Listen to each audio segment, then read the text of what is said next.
but at night it lights up really nice. Jose Lugo says these tall metal towers quickly popped up after Brooklyn Battery Tunnel toll booths came down. We don't really know what's the purpose of this. It's a $100 million MTA project full of secrecy, with 18 of these for the tunnels and bridges. So what are they exactly? Are you saying you can't comment to me? That's the MTA's man in charge of bridges and tunnels, Cedric Fulton, dodging our questions. Not even later can we talk to you about it, or can I make an appointment? Some MTA board members, including New York City Transportation Commissioner Polly Trottenberg, say they know too little about the towers, even with about half the money spent and some of the towers up. A lot of the board members felt like they didn't have all the details they would have wanted, myself included. Residents who say they suspect there is much more going on with these towers than meets the eye wonder, will they ever know what's going on inside them?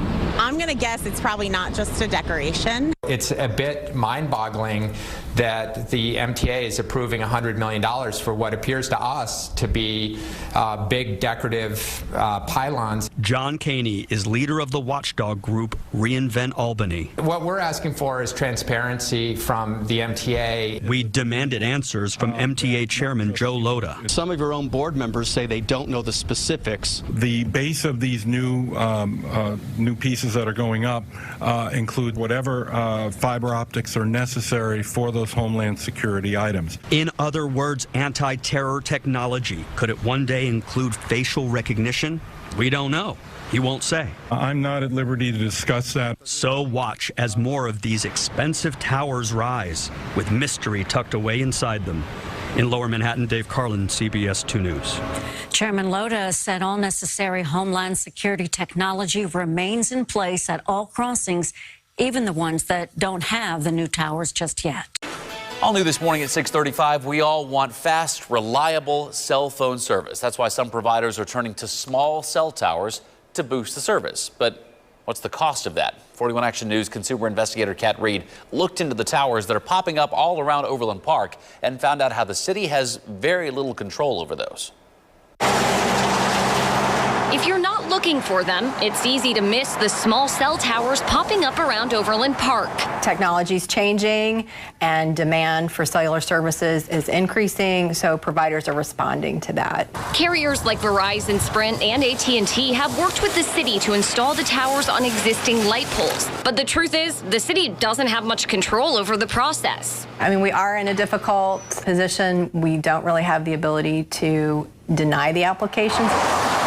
State law that went into effect in 2016 allows providers to use the city's right-of-way for the technology. Because they've been going in along major thoroughfares, the city hasn't heard many complaints. We are expecting that we'll start to get some in our residential neighborhoods, and those may be more concerning. The city says its ability to regulate the towers could be further limited through a bill that passed the Kansas Senate and is on its way to the House. Senate Bill 380 would prevent cities and counties from imposing fees and certain regulations on cable providers that want to install the technology. Proponents like Cox argue the bill will remove financial barriers and allow them to expand access to broadband in the state. But leaders in cities like Topeka, KCK, and Overland Park have major concerns. An attorney for Overland Park writes, the bill could allow a cable operator to install a 150-foot monopole in a utility easement in a homeowner's backyard without any coordination or notification. It also arguably grants cable operators the legal right to use city light poles and street lights without an agreement, regulation, or compensation.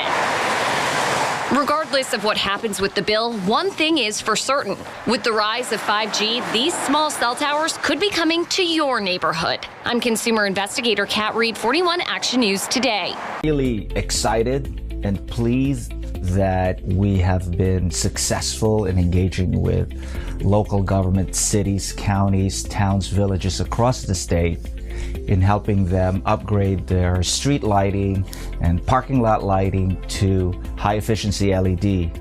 And now, under the governor's leadership, we are expanding that program by incorporating smart city technologies. The smart city is a community that can utilize emerging technology to improve their overall services and enhance efficiency, whether it's energy efficiency or operations efficiency, using technology and creating data-driven decisions. The latest technology in LED lighting already incorporates smart technologies. There are sockets where you can add additional sensors, and you can put security cameras, you can put air quality monitors, many different types of application that can help optimize the operations of local governments like counties and cities across the state. When we start to look at the opportunities associated with our streetlight grid and the smart city technology that comes along with it, they're really limitless. There's so many ways in which it can help just improve our own services. And again, that doesn't even take into consideration the opportunities that the private sector sees in this technology as well. So it really is exciting. When you improve street lighting, safety in communities, citizens have a better experience because now the city operations are more efficient, and you're providing ubiquitous Wi-Fi and later on cellular service. Those are the kind of things that improves quality of life and attract people to live in one community. And welcome back. Well, some people on Long Island are concerned about the growing number of cell phone towers and equipment. They're worried about how they could impact their health. TV 1055's Jennifer McLogan explains. Jody and Peter Abraham anxiously clutching their just-filed federal lawsuit, challenging hundreds of unregulated and wireless facilities still going up by the dozens across Huntington and Oyster Bay. We're not anti-tech, we're not anti-cell phone, but we believe that cell phone towers should be put up in a responsible way. They called us to their home last December when overnight, they say, a pole with a wireless box was installed on the edge of their front property. They confronted the installer, Crown Castle, and the town for an explanation. You want a voice? I want a voice, and I want my town to stand up for us, you know, their residents, and they have told us their hands have been tied. Crown Castle has told the town that this is designed to fill in gaps in cell phone service in the town. Then change the law, say groups of worried homeowners now joining hands. This is an issue that is critical, not just to all of Long Island, but all of the United States, because across the United States, no wireless facilities are being tested. Some call it a microwave brew, steps from their bedroom windows. Our radio frequency emissions mushrooming out to envelop nearby schools, churches. The Federal Communications Commission has RF thresholds, but not enough resources to test, it says. Who's monitoring that what the FCC says is a safe limit is actually what's coming out of these things? We don't know that. Currently, several California communities are requiring wireless installers to pay for independent safety checks. We understand that technology is moving forward. I understand that. Let's do it mindfully. Residents here now want the Federal Communications Commission to conduct regular radiation readings and embark on a new study testing health effects of wireless boxes and cell phone towers. On Long Island, Jennifer McLogan, TV 1055. These are 5G lampposts. You can tell because at the very top of them, there's like an LED grid-like looking pattern. These are brand new, just silver thin posts. As you can see, they look like normal streetlights. And the way to know that they're not is because underneath there, it's not a light bulb. Some of them have these little vent looking things on them, like they look like they have vents. And then other ones just have the LED circle dots on it. If you see a circle dot pattern underneath a street light, that is a 5G antenna lamp post, and you need to be aware that that is emitting very, very, very dangerous 5G radiation. And of course, they've lined this entire freaking street with them. Every time I see them on a street, I feel like I have to go out of my way now to take a different route back next time on a less busy street. You guys need to be aware of what these are because they're making them so undetectable and they're everywhere. They're literally everywhere. That is also 5G right there.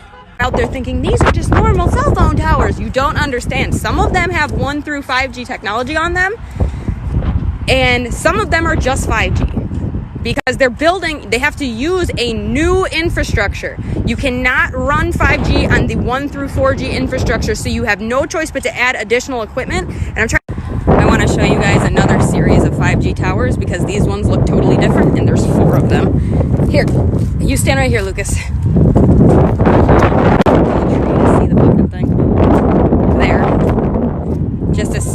big straight up there. A big straight up pole just hanging out into the sky. There's other ones over there. You see there's a 5G lamppost, that middle one. That's a 5G one. The one to the far left, the one with that's closest to us, that is a normal post. The new ones are thinner and more metal. And that just straight up skinny metal thing sticking into the sky, that is also 5G. This is such a good learning opportunity. I can't pass it by. We need to talk about it. Look how many there are in one small area. This is also why it's such a problem. That is a 5G. That is a normal lamppost. This tall, skinny tower, 5G. This lamppost right here, the black and yellow, normal lamppost. That lamppost that you see back there, that tall, skinny lamppost, those are 5G lampposts. Do you guys see the difference? Normal lampposts, 5G lampposts, those two. There's another giant 5G antenna sticking up. And it's right by the big boy. The amount of radiation in this one area is ridiculous. I'm getting out of here now. I'm not going to stay any longer than I have to in order to get the message across that this is what it looks like. This is the bombardment of antennas that we're talking about.